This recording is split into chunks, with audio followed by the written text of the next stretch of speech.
Jai Mataji and welcome to today's session. Previously, we focused on connecting with the psychic in us, and today we'll focus on how to live a spiritual life. To get started, I'll share an example with you. I'd like to know who you relate to more, so please leave your information in the comments.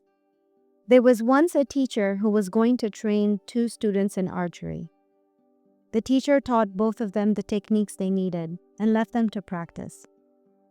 Now, student number one believed that in order to become the best archer, it was important to study from others as well.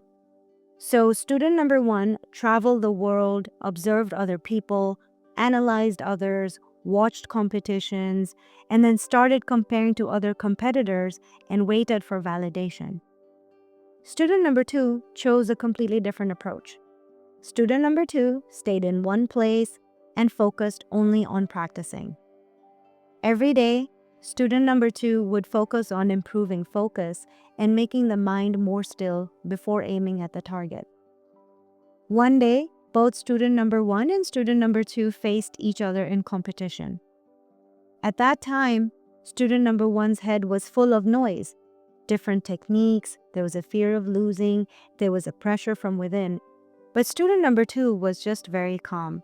And as you can predict, student number two's arrows hit the target, but student number one missed. And this is the main difference in living a life outward versus living a life inward. When you go outward, like student number one, you fill yourself with lots of information, and while this can be helpful, it can also hurt you. But when you go inward, like student number two, you'll get the clarity, focus, and you'll learn how to become a master. And this is what you do in living a spiritual life. For those living a spiritual life, they can achieve things that one may ordinarily consider impossible. In our life, we've met people who've undergone some drastic thing. It could be an accident, it could be a disease, and just that experience has changed something about them, after which they started going more within, and you see that their attitude of life completely changed. The thing is, as you start going within, you start connecting to the God within, and when you do, you'll start expressing God. And this is the goal we're all working towards. And when you hit the finish line, you'll know the divine, you'll feel the divine. You live knowing that it is only the divine that is acting. It is only the divine that wills and works through human beings. Soon enough, you'll realize that even things that you were considering as wrong or mistakes or faults are not what you think they are.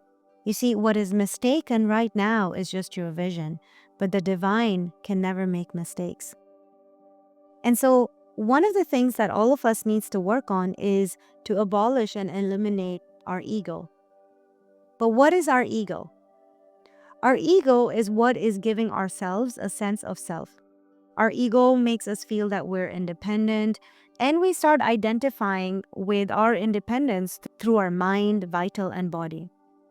The challenge here is that our ego gives us a sense of separation. It puts us in a state of fear. It moves us to react in a way so that we are protecting ourselves, and this is creating an illusion. So when we think about abolishing the ego, we need to realize that we can't just destroy the ego. All we have to do is go through a journey where we just stop identifying with it. For a moment, just think about this. You don't need to be someone. There's lots of peace in being no one, and yet at the same time, you are just everything. And the day you hit that stage is the day you know you've battled your ego. So if you want to make spiritual progress, you need to learn to put yourself in a state where you're giving your entire self to the divine. There's this book called Prayers and Meditations by the Mother, which beautifully breaks down giving to the divine. So I'm going to read it out here for all of you. Some give their soul to the divine, some their life. Some offer their work, some their money. A few consecrate all of themselves and all they have, soul, life, work, wealth. These are the true children of God. Others give nothing. These, whatever their position, power, and riches, are for the divine purpose valueless ciphers. And so with this prayer, I ask you, what are you giving? I mentioned in the early introductory episodes that there's currently a supramental force present on earth through which things will be changed, suffering will be reduced, ignorance will be abolished, and immortality will be achieved. So we don't need to be destroying things and start making them again. All we need to be doing is just transforming things. And this transformation starts when you choose to give in. This transformation starts when you put the efforts that Mother and Sri Aurobindo are asking you to do. And with that, we're at the end of today's episode. Just to summarize, today we spoke about the difference in living a life inwards and outwards. We spoke about abolishing the ego and giving yourself to the cause.